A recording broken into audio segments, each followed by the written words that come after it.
Universal karate federation of ইণ্ডিয়াৰ এইটো আমাৰ এইটো একাডেমিক পিৰিয়ড হয় মানে আফটাৰ 6 মান্থত মানে কালাৰ গ্ৰেডিং টেষ্ট হয় নিউ কামাৰ্ছবিলাকক আপগ্ৰেডশ্যন কৰা হয় আৰু নিজৰ বেষ্টৰ ওপৰত তেওঁলোকে গ্ৰেডিং দিয়ে ইয়াত ঠিক সেনেকুৱা হিচাপত আমাৰ ইয়াত আজি এইটো কাৰ্যসূচী হৈছে ৰাতিপুৱা আমাৰ কামৰূপ ডিষ্ট্ৰিক্টৰ আৰক্ষী অধীক্ষক ছাৰে আহি কিনে আমাৰ এই অনুষ্ঠানটোৰ মুকলি কৰিছিলে ঠিক সেনেকুৱাকৈ বৰ্তমানলৈকে চলি আছে কাৰ্যসূচী ইউনিভাৰ্চেল কাৰাটে ফেডাৰেশ্যন অফ ইণ্ডিয়াৰ অসম শাখাৰ বছৰেকত দুটা পৰীক্ষা হয় এই বছৰৰ এইটো অন্তিম পৰীক্ষাত আমাৰ কামৰূপ জিলাৰ অধীনৰ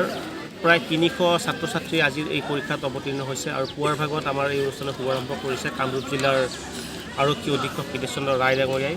তাৰ পাছতে আমাৰ ইয়াতে বছৰটোৰ 6 গৰাকী শ্ৰেষ্ঠ খেলুৱৈক আমি আজি তেওঁলোকৰ মাজত আমাৰ যি শ্ৰেষ্ঠতা প্ৰতিপন্ন কৰিছিল ৰাজ্যিক ভিত্তিত তেওঁলোকক আজি পুৰস্কাৰ প্ৰদান কৰা হৈছে মানপত্ৰ প্ৰদান কৰা হৈছে লগতে অসম যুৱ আয়োগৰ সদস্য ৰাতুল শৰ্মা ডাঙৰীয়া উপস্থিত আছিল আৰু ক্ৰীড়া আৰু যুৱ কল্যাণ বিভাগৰ তৰফৰ পৰা আমাৰ এগৰাকী সুদক্ষ খেলুৱৈ এইবাৰ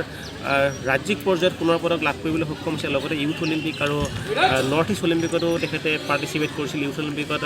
ব্ৰঞ্জৰ পদক লাভ কৰিছিল সেই খেলুৱৈগৰাকীক অসম ক্ৰীড়া আৰু যুৱ কল্যাণ বিভাগৰ তৰফৰ পৰা 50,000 টকাৰ এককালীন সাহায্য ঘোষণা কৰিছে আৰু এই আজিৰ এই অনুষ্ঠানত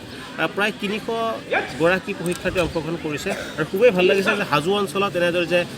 কাৰাটেৰ জৰিয়তেও যে সকলোৱে কাৰাটে শিকিবলৈ ওলাইছে ক্ৰীড়াৰ লগত জড়িত হ'বলৈ ওলাইছে সকলোকে আমি এই চেকৰে ধন্যবাদ জ্ঞাপন কৰিছোঁ।